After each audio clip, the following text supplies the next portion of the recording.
নমস্কার বন্ধুগণ, আবার চলে এসেছি আমি আমার চ্যানেল উইজ টেল নিয়ে। আগের পর্বে আমরা শুনেছিলাম সৌরভের আর্তনাদ এবং ভূমির সৌরভের প্রতি নির্দয়তার গল্প। তো চলুন আমরা আবার এগিয়ে পড়ি আগের দিকে। আমাদের কাছে মা মানে যে আমাদের সুখের জন্য সব করতে পারে, কিন্তু ভূমি নিজের সুখের জন্য সবই করতে পারত। ভূমির 3 সন্তানের মধ্যে সব থেকে মেধাবী ছিল সুরভি। পড়াশোনা এবং খেলাধুলায় খুব মেধাবী। তার খুব ইচ্ছে ছিল সে একজন ক্রীড়াবিদ হবে, কিন্তু ভূমি নিজের মেয়েরই উন্নতি দেখে খুব ঈর্ষা বোধ করত। তাই কলেজ পাশ করতে না করতেই সুরভির বিয়ে দিয়ে দেয় ভূমি। সুরভি যার সাথে বিয়ে হয় তার আর্থিক অবস্থা ভালো ছিল না, কিন্তু ছেলে একদম হীরের টুকরো ছিল।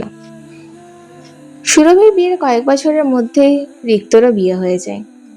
রিক্ত নিজের মাকে খুব ভালো করেই জানতো, তাই সে তার স্ত্রীকে নিয়ে আলাদা করে সংসার করতে শুরু করে। মা মানে একটা আত্মবলিদানের গল্প, কিন্তু এখানে ভূমি নিজেরই সন্তানদের সুখের সংসার দেখে ঈর্ষায় জ্বলে যায়। সে ভেবে ওঠে, সুরভিকে তো আমি এত গরিব ঘরে বিয়ে দিয়েছিলাম, সে এত সুখে কি করে থাকতে পারে? আর রিক্তরই বা কতই বার চাকরিতে ইনকাম করে, তাতেই দুজনে এত সুখে সংসার করছে কি করে? তার এই হিংসাবোধ তাকে এমন কিছু করায় সুরভির ঘরে ঝগড়ার সৃষ্টি হয়। সুরভি এবং দীপ প্রতিনিয়ত ঝগড়া ঝামেলায় জড়িয়ে থাকে। তাদের ঝামেলা এত বাড়তে থাকে, তারা ডিভোর্স পর্যন্ত নেওয়ার কথা ভেবে নেয়। কিন্তু সুরভি নিজের মাকে জানতো। সে বুঝতে পারে এই সব কিছুই মায়ের দ্বারা ঘটিত ঘটনা। তাই সুরভি তার মাকে বলে, মা, তুমি নিজের সংসার করতে পারোনি বলে এটা নয় যে তুমি তো আমার সংসারেও আগুন লাগাবে। আমি তোমার কাছ থেকে কখনো এটা ভাবিনি। আজ থেকে তোমার আর আমার কোনো সম্পর্ক নেই। ভূমির এতে কোনো পশ্চাতাপ হয় না, উল্টে সে রিক্তর সংসারে আগুন ধরানোর চেষ্টা করে।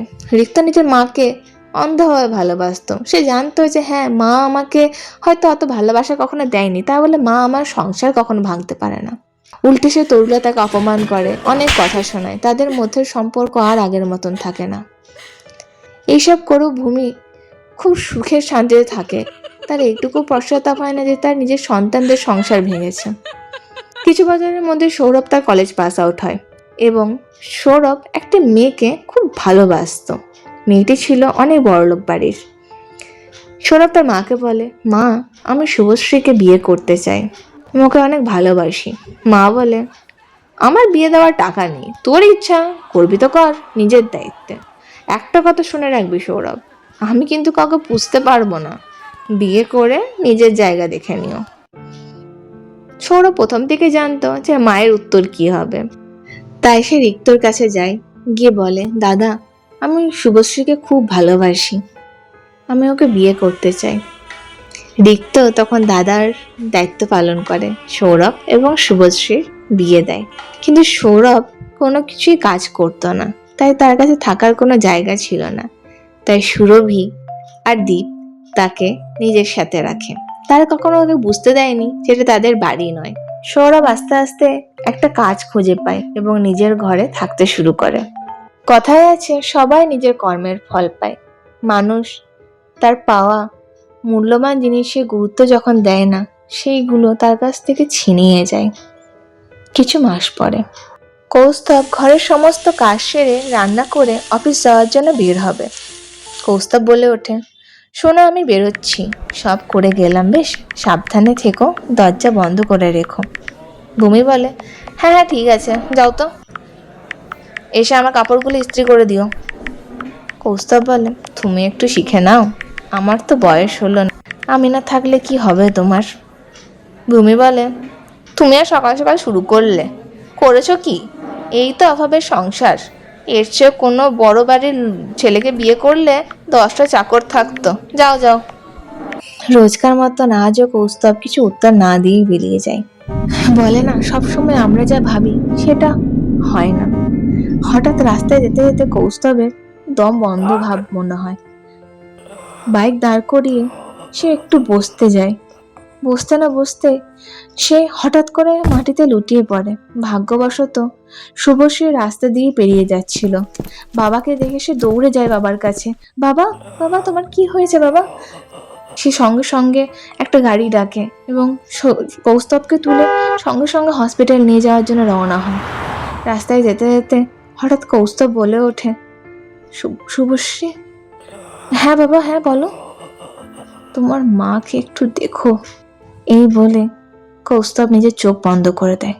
সারা জীবন ভালোবাসা দেওয়া ছাড়া এই মানুষটা আর কিচ্ছু করেনি, কিন্তু জীবনে সে ভালোবাসার বদলে ঘৃণা এবং অবহেলা ছাড়া কিচ্ছু পায়নি। বাবার অন্তিম কাজে সমস্ত সন্তানরা আসে, যে সন্তানরা এত বছর ধরে কখনো নিজের বাবার বাড়িতে পা পর্যন্ত রাখেনি। কেউ মানতে পারেনি যে তার বাবা চলে গেল। ভূমি সবার সামনে কেঁদে কেঁদে বলে, মানুষটা চলে গেল, আমার কথাও ভাবলো না, আমার কি হবে, সারা জীবন আমার জন্য করে গেল, আমি আর পারলাম না কিছু করতে। কৌস্তবের অন্তিম সংস্কারের পরে 1 মাস পেরিয়ে যায়। ভূমির তার মেয়ে এবং ছেলেদেরকে দেখুক কি না দেখুক, কিন্তু মায়ের কষ্টের মুহূর্তে সবাই তার পাশে ছিল। সুরভি বলে ওঠে, মা, তুমি আমার সাথে চলো, তুমি আমার সাথে থাকবে, ঋদ্ধি আর প্রীতি খুব খুশি হবে। ভূমি বলে, বেশ, থাকবো। ভূমি সুরভির বাড়িতে থাকতে শুরু করলো।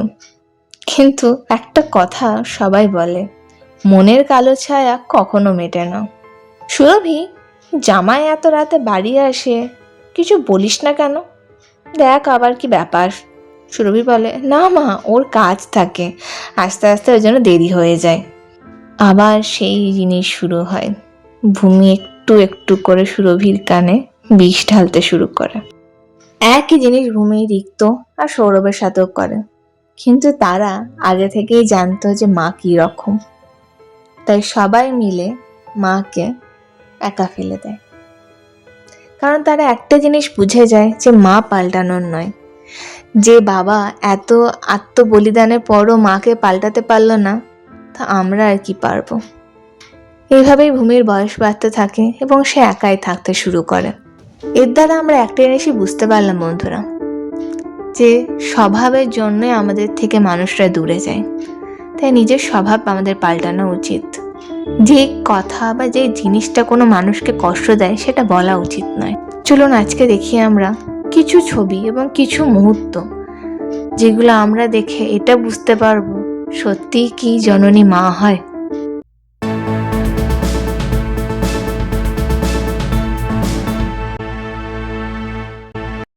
আশা করি গল্পটা তোমাদের ভালো লেগেছে। ভালো লাগলে লাইক এন্ড সাবস্ক্রাইব করো। আবার দেখা হবে পরবর্তী